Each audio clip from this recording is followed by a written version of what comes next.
Hi guys, welcome back to my YouTube channel. Hi, welcome. If you're new here, I love having you.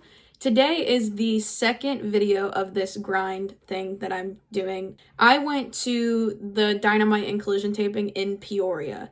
It was my first ever AEW show. I got VIP.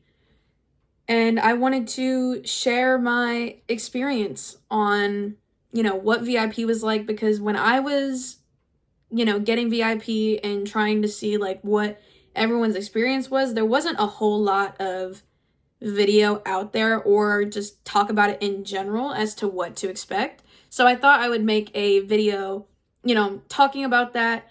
I'll end up recapping a few things from Dynamite and Collision that happened. I'm not touching on everything because this video would be an hour long, but we're gonna do all that and we're gonna have a good time doing it. This is like I said, the second video of this grind series that I'm doing. The first one I did, I put out Friday, which is the Dynasty predictions video of who I think is going to win the matches at Dynasty. Today is, the AEW experience video. And then Monday, I'm going to be breaking down the Owen Hart tournament for the men's and women. So if you, want to go back and watch the first video I put out, if you want to stick around, be sure to like, comment, subscribe. Talk to me in the comments. Have you been to an AEW show before? What was your experience like? Are you excited for Dynasty, the Owen? Just talk with me, But with all that being said, let's go ahead and jump right into this video.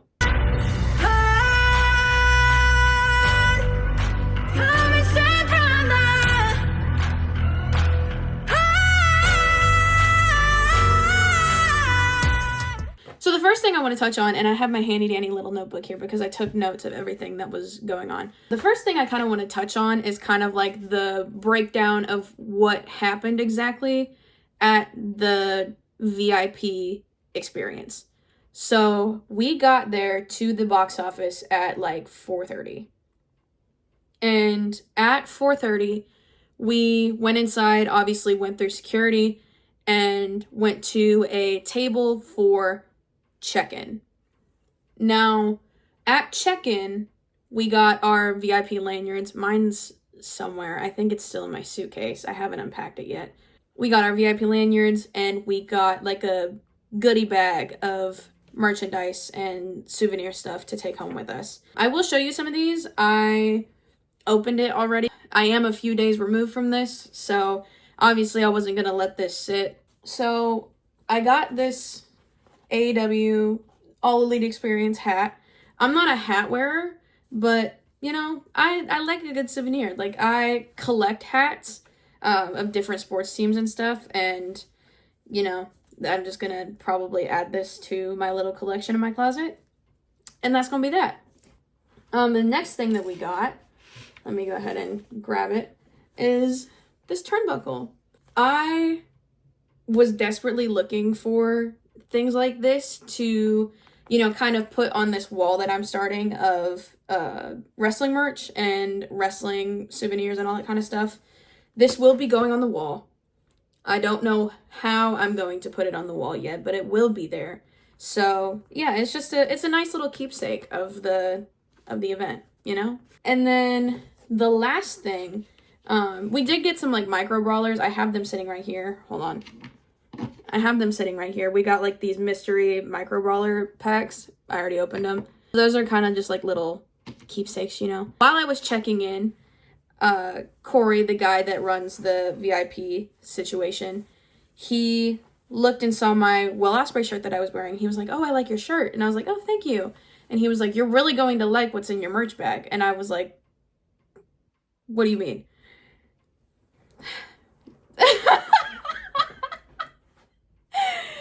It's a Will Ospreay pillowcase. Now, mind you, I'm not going to put this on my bed because why?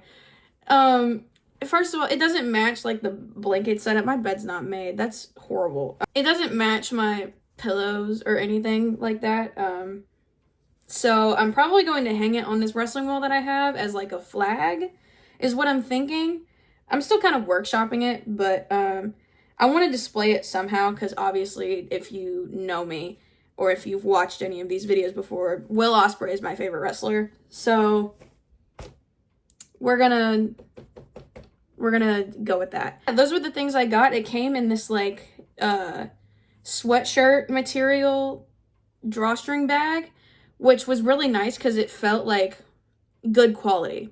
You know what I mean? Like everything about the bags and everything was just, it was good quality. You know what I mean? I got a lot of good quality stuff. I'm going to utilize everything that's in the merch bags that I did get. So good on AEW for giving us quality shit. So immediately after that, we were able to shop early for the merchandise at the merch stand. I got my Kenny Omega zip-up jacket because I don't have any zip-up jackets. And, you know, the design on this was just sick. I couldn't not get it. I'm not going to turn around, but it has the Kenny Omega sign with the one-winged angel in it. Really, really sick. I'll probably put a picture of, like, the back of it from AEW shop right here. But I love the design on the back, so of course I had to get it. And then, since I had no Hangman merch, I went ahead and got myself this, which I love this shirt. Like, the quality is super, super nice. It's a wearable wrestling shirt, because, I mean, for most wrestling shirts that people make, you can't really wear them out in public like that without it being blatantly obvious that it is a wrestling shirt, right? But like this, I could wear with a lot of different things, and I can make it cute, and I could, you know, like, it doesn't scream wrestling shirt, if that makes sense. It's wearable outside of wrestling events, and I appreciate that, you know? And like, even this zip-up, the Kenny Omega zip-up, like, I can wear that out too. It's not too like overbearingly wrestling to where like it's functional outside of those things. I don't know. But after that, we were escorted to like the upstairs with this like lounge area, I guess. And in this lounge area is where they did the Q&A and meet and greet / photo op situation. The first person that we got to meet was Alex Abrahantes, which is the on-screen manager for Commander. He, you know, previously worked with the Lucha Bros, Penta and Rey Fenix, and then he also works with Hologram. I love the Luchadors in AEW. Love them real bad. I loved Penta and Rey Fenix when they were there. Obviously, they're in WWE now, and I still love them. So yeah, it was really cool to hear from Alex because he's worked really, really close with those guys. And these are guys that, you know, I enjoy watching their wrestling. I enjoy watching their everything, you know? Alex was able to kind of give us like a sneak peek of like what the backstage situation is like, you know, like what goes on in the, you know, the daily routine of a luchador when, you know, they have a show that night. So that was really, really cool. I am that type of person where I enjoy hearing about sort of like the process of how everything happens. And hearing about all that from Alex was really, really cool. I also did get a picture with Alex, so that is right here. Yeah, he's a very cool dude. He was very interesting to be able to pick the brain of, if that makes sense. The next person, and I was super excited for this as soon as they announced it, because I have been a fan of his for a while.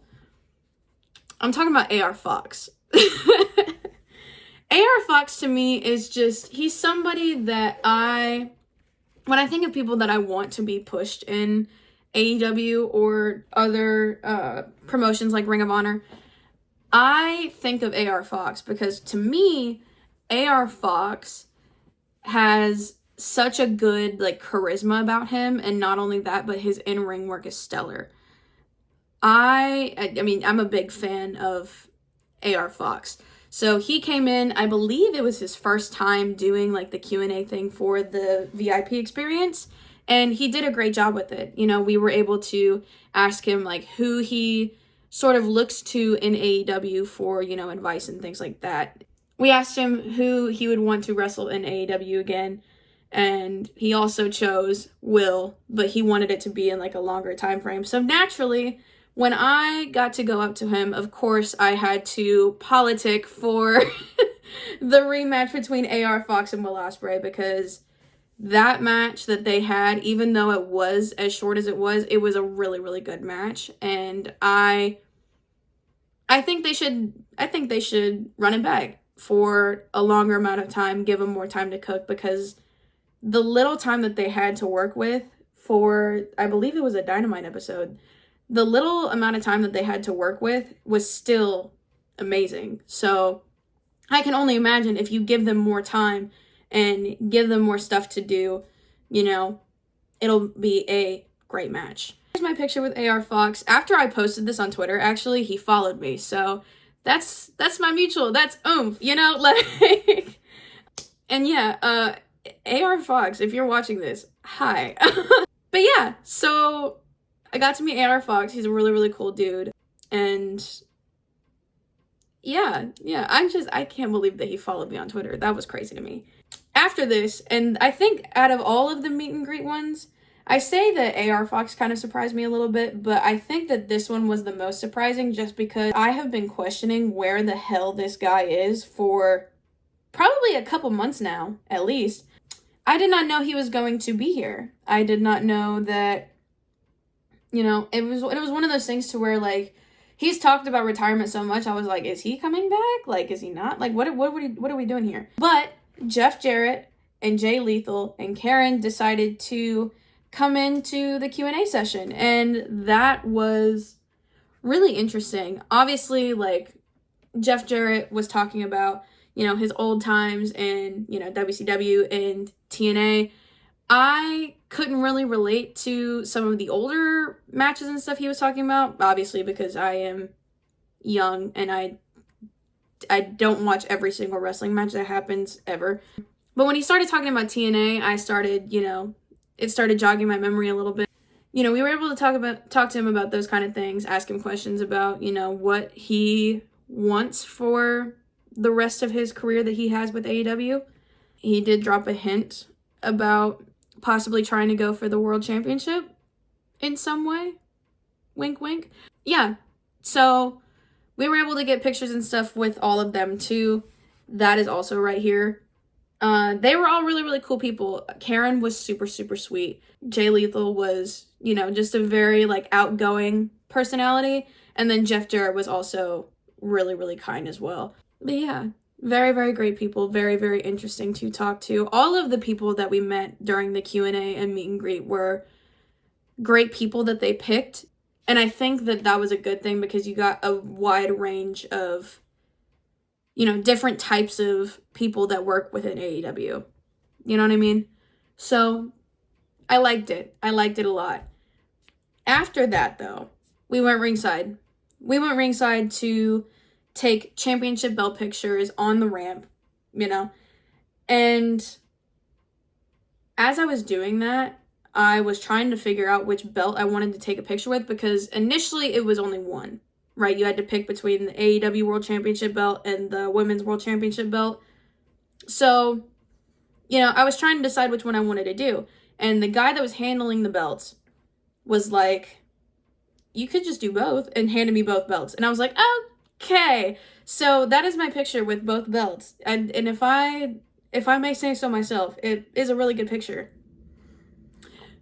But we did get those pictures. It was a really, really cool experience. The AEW World Championship belt is very heavy. The women's is not that heavy, but the men's, like, the way I was holding it, like, you can see in the picture, like, I'm holding the women's by the strap, and then I'm holding the AEW men's one by the actual, I can't think of words. Yeah, you can see on the picture, but I'm holding it not by the strap, but by the actual plate. Because it's so heavy. Yeah, so we got that picture done, and then afterwards we did a picture with the entire group, and I got to hold the women's belt for that picture, which was awesome. And after that, it was, you know, we were done with the experience. We were able to go do whatever we wanted. They did give us $20 vouchers for food and for drinks, and I'm pretty sure it covered alcohol. I don't know that for a fact, but they did mention something about it possibly covering alcohol. I just wasn't listening because I don't like drinking at wrestling events, so I just kind of tuned out at that part. Yeah, so I went to go get food and drink and came down to my seat. This was my seat.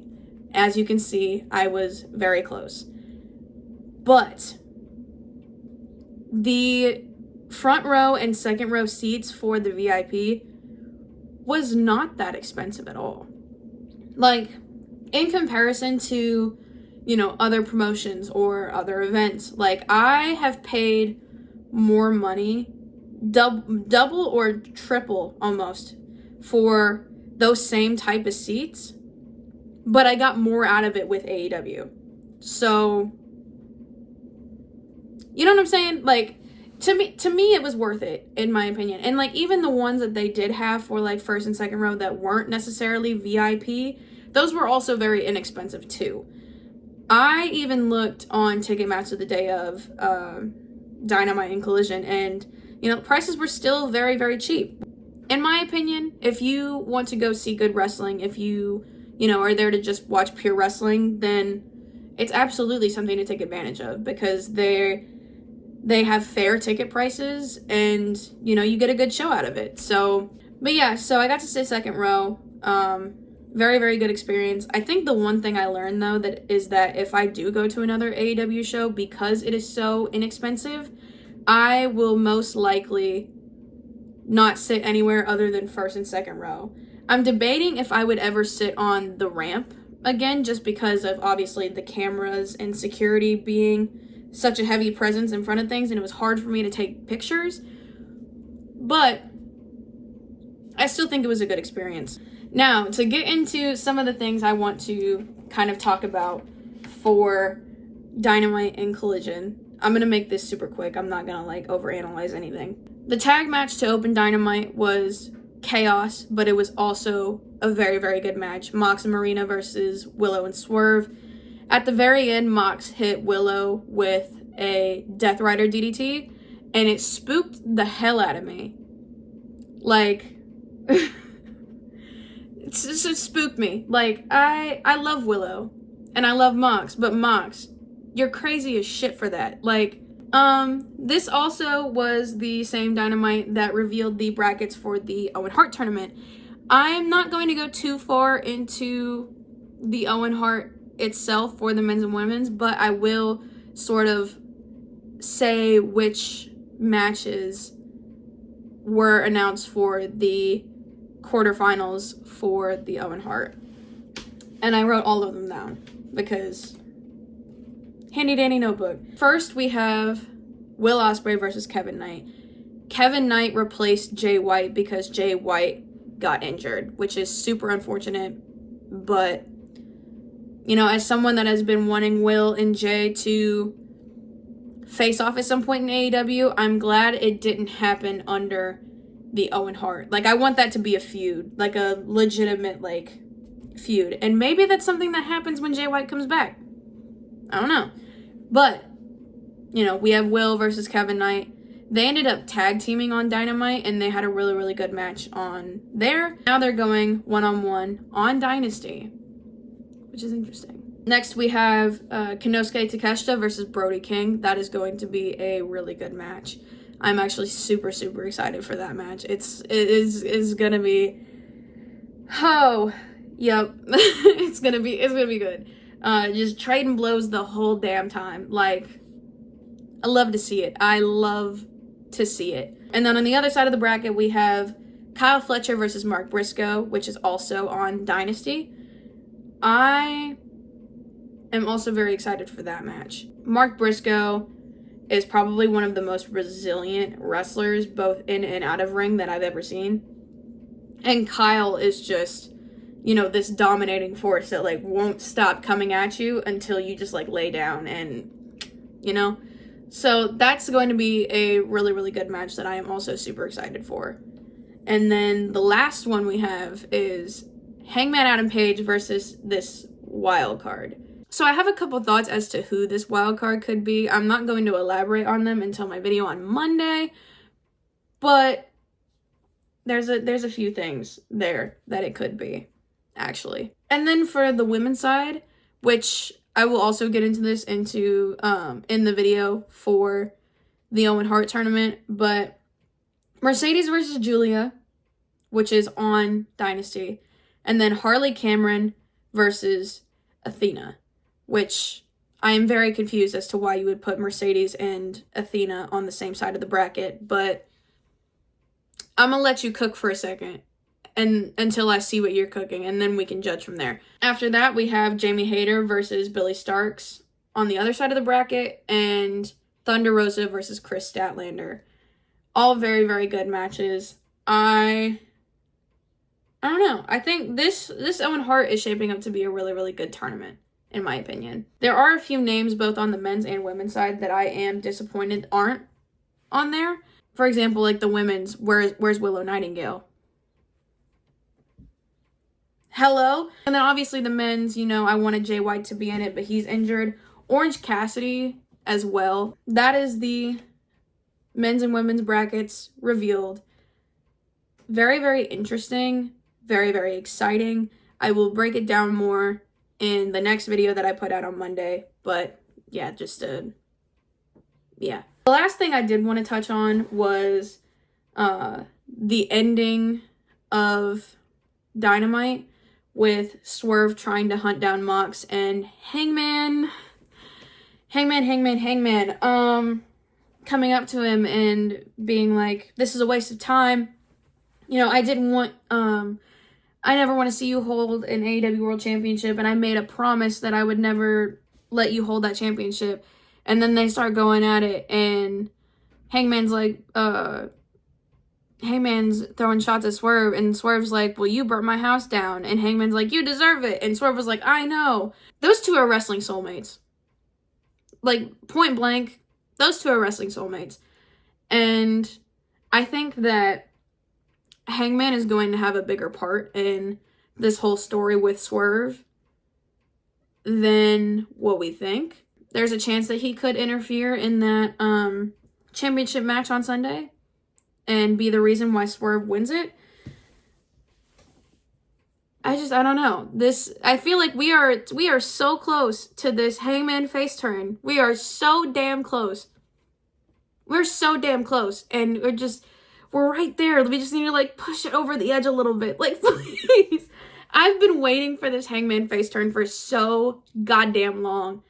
And I feel like we're finally there. We have finally there. We're almost at the finish line. We just need to push through, But that was a very, very interesting part. There was also earlier before Hangman popped up, Swerve and Nana were arguing, which is can y'all stop? But after everything that happened with that, Hangman ended up walking away. Mox and the rest of the Death Riders drag Swerve out to the ring and throw him on the glass. And, it's just... I need Swerve to win this so bad.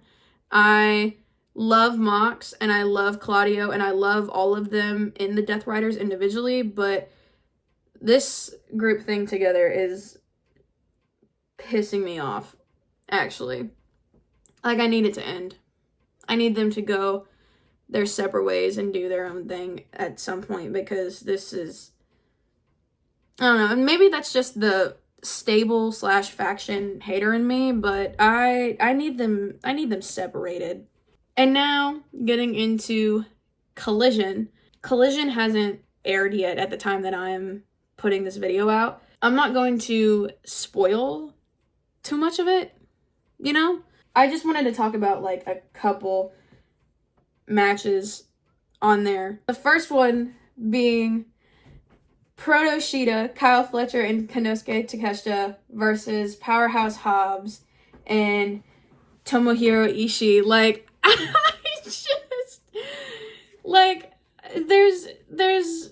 There's nothing that I love more than Proto Shida. Actually, I love them so bad. And I got to see them both wrestle, and it was a great time. I have so many pictures of Kyle and Takeshita on my phone from this match. Like, more pictures than what I took of Will. Because Will, I just took a bunch of stupid ass videos of him being an idiot. But Kyle and Takeshita, like, I actually took, like, good ass pictures of them. Which, I can't even say I didn't take pictures of Will, because Will did post one of my pictures on his Instagram story. But I got to see Takeshita and Kyle Fletcher. I got to see them wrestle, and it was a great time. I really, really enjoyed myself. There was also a point at the end of the match, because I had shown up with a bunch of bracelets for a bunch of different wrestlers, and I had some for him and Takeshita. And so, as he was walking up the ramp, I yelled at Kyle and showed him the bracelets. And he grabbed them, he looked at them, and then he threw them into the ground, and they got stuck in the mats. So, like, I couldn't even grab them because they were stuck. Like, but, everything is settled. I went on his Twitch stream that he did. I can't remember what day it was. I think it was Thursday, maybe. I went on his Twitch stream. I expressed my frustrations, and he said he appreciated me making those bracelets for him. So, all is right in the world. Me and Kyle Fletcher have no beef. Didn't have it in the first place, because you wouldn't catch me dead having beef with that man. But, yeah, that was my fun little time enjoying Proto Sheeta. The next one I want to talk about, and this is probably the highlight of my entire experience with Dynamite and Collision, but Speedball has a match on Collision, and when he does his entrance, he'll come over to the side and high-five one person and do a spinning kick to the other person. I had my hand out, right? But I didn't think that he was going to be able to reach my hand, because a few people in front of me had their hands out. So he high-fived one person, like, way behind me, and then he looked at me and did his spinning kick into my hand. And I got it on video. Like, this is the angle. Like, I got it on video. And when I tell you, the way that I feel like I should have moved my hand back a little bit to, like, absorb a little bit of that impact, but I kept my hand, like, right here, and he just dead kicked it. Like, it hurt so bad. It hurt so bad, actually. My hand's still a little bit sore. It's a few days removed, but my hand's still a little bit sore, because he kicked, like, right on this, like, meaty part of my hand, I guess. Really fucking hurt. And if you hear the video, like, the audio, you can hear me going, he kicked the shit out of my hand. Like, very fun time. But yeah, I mean, those are the things that I wanted to talk about as far as Collision and Dynamite went. I didn't want to spoil anything on Collision, because I'm putting this out before Collision starts. So if you want me to talk about Collision and what happened, I can absolutely do that once Collision is aired. But I think I'm just going to leave it for there right now and wrap this video. If you like what you've seen, if you didn't, feel free to, like, comment, subscribe, do all the things. And I'll catch you next time. Bye.